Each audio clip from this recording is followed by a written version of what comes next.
On a winter evening in 1931, in a narrow terraced street in the north of Liverpool, a quiet, refined woman was beaten to death in her own front parlour, while her husband was 4 miles away, wandering a middle-class suburb in search of an address that had never existed. The street was Wolverton Street in Anfield. The house was number 29, and the address the husband was hunting, 25 Menlove Gardens East, was a place that had never been built and never would be. Almost a century later, no one has ever been convicted of the murder of Julia Wallace. It is still called, by those who have studied it, the impossible murder. Anfield in 1931 was working respectability rendered in red brick. It sat in the L4 district, a mile and a half northeast of the Pierhead, a short walk from the Anfield football ground and from Stanley Park.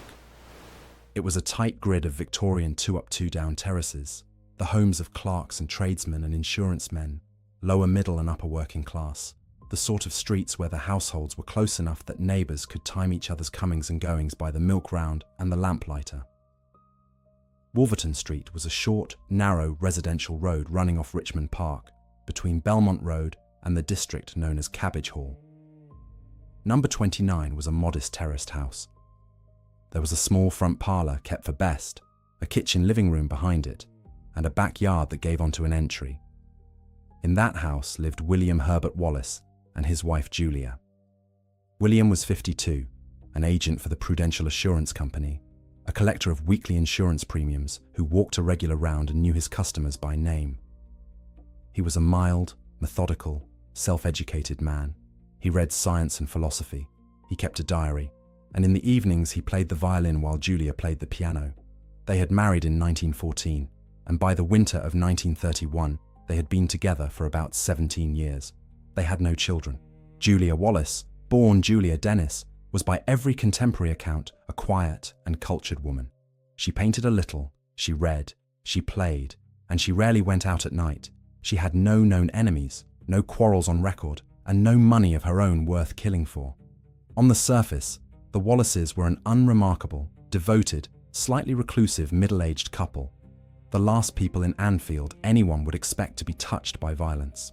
Her age is one of the strangest facts in the whole case, though no one alive at the time knew it. In 1931, Julia was universally recorded as about 52, roughly the same age as her husband. It was only in 2001 that a researcher, James Murphy, working from Julia's original birth certificate, established that she had in fact been born in 1861. That made her around 69 or 70 years old, some 17 years older than her husband believed, an age she appears to have concealed for the whole of her married life. William Wallace, it seems, went to his own grave, never knowing the true age of the woman he had lived beside for 17 years. The events that killed her began not on the night of the murder, but on the evening before. On Monday the 19th of January, at about 7:15, the telephone rang at Cottle's City Cafe, 24 North John Street, in the commercial centre of Liverpool near the river. Upstairs, the Liverpool Central Chess Club held its meetings, and Wallace, a keen player, was down to play a match in the second-class championship that evening. He had not yet arrived. The call was taken through the exchange, and the caller had trouble getting through. Under the system of the day, you asked the operator for a number, you were told to go ahead, and you press button A to connect the call and drop your coins. This caller appears to have pressed the wrong button and been cut off, and he complained to the operator about it. That small technical failure would matter enormously because it fixed in the exchange records both the time of the call and the box it came from, a public kiosk carrying the number Anfield 1627 at the junction of Rochester Road and Breck Road. The caller gave his name as R.M. Qualtrough. He left a message with the club captain, Samuel Beatty, a man who had known Wallace for about 8 years. Qualtrough wanted Wallace to call on him the following evening at 7:30 at 25 Menlove Gardens East on a matter of business, reportedly something to do with insurance for his daughter. When Wallace arrived for his match, Beatty passed the message on. Wallace said he had never heard of anyone named Qualtrough. He copied the address down and he questioned whether such a street even existed. Then he sat down and played his game of chess and thought no more of it. The next evening, Tuesday the 20th of January, Wallace set out. He left home at roughly 6:45 and began the long cross-city journey south, towards the leafy suburb of Mossley Hill and Allerton, 4 to 5 miles from Anfield. It was a journey that required 3 trams and at least 1 change, from the tight terraces of the north to the detached and semi-detached villas of comfortable middle-class Liverpool. And there, near Menlove Avenue, a real cluster of streets did exist. There was a Menlove Gardens North, a Menlove Gardens South, and a Menlove Gardens West. There was no Menlove Gardens East. There never had been. That missing street is the engine of the entire case. The address was plausible enough to be believed, precise enough to send a careful man searching for the better part of an hour, and yet non-existent enough to guarantee that he could never keep the appointment. And Wallace, that evening, behaved throughout like a man who genuinely could not find the place and wanted the fact witnessed. He asked tram conductors to tell him where to get off. He asked directions of a police constable he met near Allerton Road, an officer named James Edward Sargent, and he pointedly remarked to him on the time. He knocked at 25 Menlove Gardens West. He questioned residents, and he asked a newsagent. He established, beyond doubt, that Menlove Gardens East did not exist, and at last he gave up and started for home. He reached Wolverton Street at about 9:15 and found that he could not get into his own house. The front door would not open. He went round to the back, and the back door seemed fastened too. As he stood there, unable to get in, his next-door neighbours, John Sharp Johnston and his wife Florence, came out of their own house on their way to visit relatives. Wallace told them he could not get in. He tried the back door once more, and this time it opened. Inside, the house was dark and quiet. He went through, calling for Julia. The parlour, the room kept for best, had its gas lit, and there, on the parlour floor, Julia lay dead. The Johnstons came in behind him. Julia had been beaten about the head with repeated heavy blows, a cluster of lacerations and skull fractures, some 11 wounds. She lay face down. Beneath her body, partly bunched under her, was William's mackintosh, and the coat had been partially burned, as though it had briefly caught against the gas fire. No weapon was anywhere to be seen. A doctor was sent for, and the police. Very little had been taken. Wallace collected the prudential premiums and kept the money in a cash box in the kitchen. That week it held only a small sum, about £4, because his takings had been low since he had recently been ill. That small sum was gone, but a few pounds were reportedly left untouched elsewhere in the house, a detail that would count for a great deal later, because it made the robbery look less like a robbery and more like a gesture, a thing done to look like a motive rather than to gain by it. From almost the first night, the Liverpool City Police, under Superintendent Hubert Moore, fixed their attention on William Wallace himself. The investigation became, in effect, a single sustained test of one question. Could a man have murdered his own wife and manufactured his own alibi to cover it?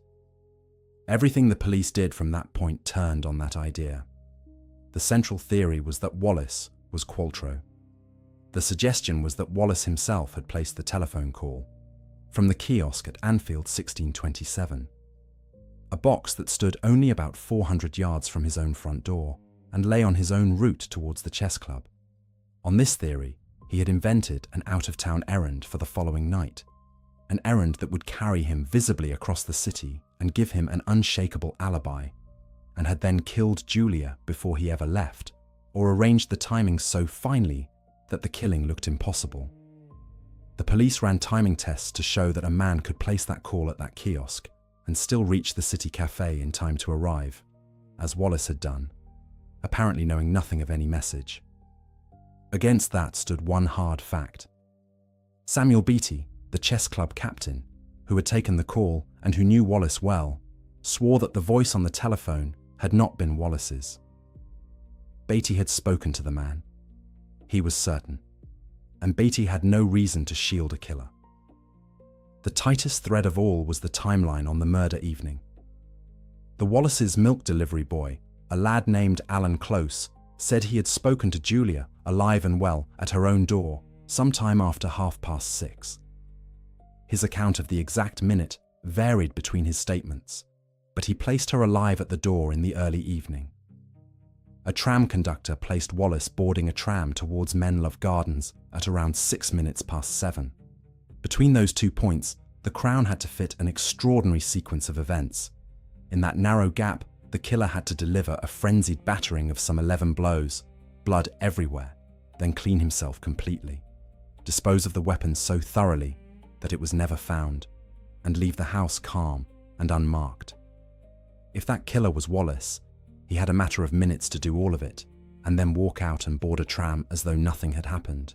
The defense called that window effectively impossible. And then there was the forensic evidence, which was the greatest weakness of the case against him. A frenzied, blood-heavy killing of that kind should have drenched the assailant. Yet examination found no blood on Wallace's suit. There was essentially none in the bathroom, none in the drains. The only trace recovered was a single small clot in the lavatory pan, and that was capable of an entirely innocent explanation. No weapon was ever found. An iron bar and a poker were both talked of as things that might have gone missing from the house, but nothing was ever recovered and nothing was ever matched to the wounds. There was no sign of forced entry at all. The Crown read that as proof that the killer had been let in by someone Julia knew, and who, they argued, did she know better than her own husband? The defense read exactly the same fact the other way. A woman like Julia Wallace would readily have opened her door to any caller she trusted. The medical evidence was contested from the start. The pathologist was Professor John Edward Whitley McFall. He first put the time of death at around 8 o'clock in the evening. Later, he revised that estimate backwards to shortly after 6. The defense attacked the shift as unreliable because it was only the earlier time that preserved the Crown's already impossibly tight window. Move the death to 8 o'clock, and Wallace, provably on a tram across the city, could not have done it. Move it back to just after 6, and the door opened, barely, to the theory that he had. Wallace was arrested on the 2nd of February, about 2 weeks after his wife's death, and charged with her murder. He was tried at the Liverpool Spring Assizes, held in the great neoclassical halls of St. George's Hall in the centre of the city, over 4 days from the 22nd of April, before Mr. Justice Wright. For the Crown, the leader was Edward George Hemeder, King's Counsel, the Recorder of Liverpool, assisted by Leslie Walsh. For the defence stood Roland Oliver, King's Counsel, assisted by Sidney Schofield Allen. Wallace's defence was paid for by the Prudential Staff Union, whose members simply refused to believe that the mild, methodical agent they knew had beaten his wife to death. The prosecution case was entirely circumstantial, and it rested on 4 planks. First, the Qualtrough call, which they argued was Wallace's own invention, placed from a box near his own home. Second, the timings, the call feasible for him to have made, the murder window just wide enough to admit him. Third, the physical staging, the burned Macintosh, the small missing sum, the untouched money, the absence of any forced entry, all of it pointing, they said, to a crime made to look like a robbery by someone the victim had admitted herself. And fourth, Wallace's own behaviour on the murder evening, his careful, deliberate seeking out of witnesses, the conductors, the constable, the newsagent, which the Crown presented not as innocence, but as a man laying down an alibi.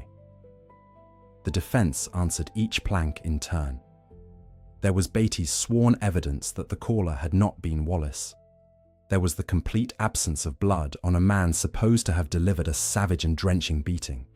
There was the near impossibility of the time window. There was the untouched money, which cut against a robbery and cut equally against a staged one. And there was Wallace himself, whose account never changed, never wavered, never contradicted itself across every retelling, from the first night to the witness box. Roland Oliver presented his client as an innocent man caught in a nightmare of coincidence, a man who had done nothing but answer a message and go where it sent him. The judge, Mr. Justice Wright, summed up in a way that is generally read as leaning towards acquittal. He stressed to the jury how thin the circumstantial chain was, how much doubt ran through it, how far the evidence fell short of certainty. The jury retired and returned in about an hour. Their verdict was guilty. William Herbert Wallace was sentenced to death. He did not accept it, and neither did the men who had funded his defence. Wallace appealed to the Court of Criminal Appeal, which heard the case in London on the 18th and 19th of May, before the Lord Chief Justice, Lord Hewitt, sitting with Mr. Justice Branson and Mr. Justice Hawke. And on the 19th of May, 1931, the court did something it had never done before. It quashed the conviction. Lord Hewitt held that the verdict could not be supported, having regard to the evidence. This, the court said in effect, was a case of grave difficulty and doubt, one in which the evidence was as consistent with innocence as it was with guilt. It was a genuine legal landmark. It was the first time in English history that a murder conviction had been overturned, not on a point of law, and not on the strength of fresh evidence, but purely because the appeal court, reweighing the evidence for itself, decided the jury had reached a verdict the facts could not bear. Under the Criminal Appeal Act of 1907, the power existed. Until Wallace, it had never been used to reverse a jury on murder in this way. He walked out of court a legally innocent man. But Liverpool had already made up its mind. Wallace returned to the Prudential and to a city that whispered as he passed. He received hate mail. He received threats.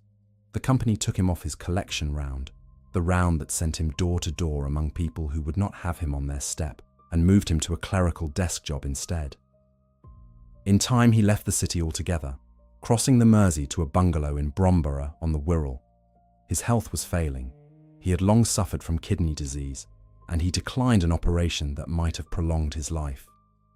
He died at Clatterbridge Hospital on the 26th of February, 1933, aged 54, a little over 2 years after his wife. He was buried beside Julia in Anfield Cemetery. His diaries record his grief and something else, a growing private conviction that he knew who had really killed his wife. For if Wallace did not do it, then someone else walked into 29 Wolverton Street that evening. Someone Julia opened the door to and beat her to death and vanished. And over the decades that followed, suspicion settled on one name. The name was Richard Gordon Parry. Parry was a younger man, a former junior colleague of Wallace's at the Prudential. Some years earlier, in 1928, Wallace had reported him to the company for mishandling collected premiums, money that had passed through Parry's hands and not been properly accounted for. Parry knew the Wallaces. He knew the collection routine, and he knew about the cash box in the kitchen and how the takings were kept. And Wallace himself told the police something telling. Parry, he said, was exactly the sort of person Julia would have admitted to the house. A pleasant, familiar young man at the door on a winter evening was no threat to her at all. Parry gave an alibi for the night of the murder. He said he had spent the evening at the home of a young woman named Olivia Brine, and she supported him, stating that he had been at her house from about 5:30 until 8:30. If that account held, Parry could not have been in Wolverton Street. Then, half a century later, the story turned again. In 1981, for a programme on Radio City marking the 50th anniversary of the case, the journalist Roger Wilkes traced a former garage mechanic named John Parks. And Parks told a remarkable story. He said that on the night of the murder, Parry had brought his car to Atkinson's garage to be hosed down, and that while cleaning it, Parks had found a glove inside the car, soaked in blood. It is an extraordinary claim, but it must be weighed for exactly what it is. It was first broadcast 50 years after the events it describes, and it was never tested in a court of law, never put to Parry, never subjected to cross-examination. It belongs to John Parks, as told to Roger Wilkes, and it can be attributed no further than that. and by the time it was broadcast, Parry himself could not answer it. He had died the year before, on the 14th of April, 1980, in North Wales, having said earlier in his life that he would never discuss the case. There is another strand, thinner still. A young woman named Lily Lloyd was said to have been Parry's girlfriend around the time of the murder and to have offered him some support. It has been reported that after Parry later jilted her, she offered to retract, to take back whatever support she had given his account. But that offer was never sworn, never given on oath, and it can only be reported, not relied upon. Others have tried to reconcile the pieces a different way. In 2008, and again in an expanded form in 2018, a researcher named Rod Stringer proposed that Parry had planned not a murder, but a distraction burglary. On this theory, the Qualtrough call was a device to empty the house, to draw Wallace across the city so the place could be robbed, and an unknown accomplice was sent to do the job. Julia interrupted the theft and was killed for it, while Parry himself sat elsewhere, providing exactly the genuine alibi that has always protected him. It is a theory. Like every theory in this case, it convicts no one because no one was ever there to convict. For the case became, in the end, a puzzle rather than a story with an ending. The writer Raymond Chandler was famously fascinated by it and called it, in effect, unbeatable, the impossible murder, a thing that could not have happened as it plainly had. It has been argued over in books, on the radio, on television for more than 90 years. It is still debated by criminologists and, fittingly for a case that turned on a message left at a chess club by chess players, as the nearest thing British records hold to a perfect murder. And at the centre of it, always, is the missing street, 25 Menlove Gardens East, an address just real enough to be believed by a careful man, and just false enough that he could search for it the whole evening and never arrive, while 4 miles north, in the little front parlour kept for best, his wife lay where the gaslight fell across the floor. No weapon was ever found. No one else was ever charged. And to this day, no one has ever been convicted of the murder of Julia Wallace. This channel tells one forgotten British case at a time, the cases that faded from the headlines but never quite closed, and there are many more of them still to come. This is a new channel, and every subscriber genuinely helps it find its feet and reach the people who would want to hear these stories. If you have listened this far, and you would like to follow the next case when it comes, please consider subscribing. It costs you nothing, and for a channel just starting out, it means a great deal. Thank you for listening.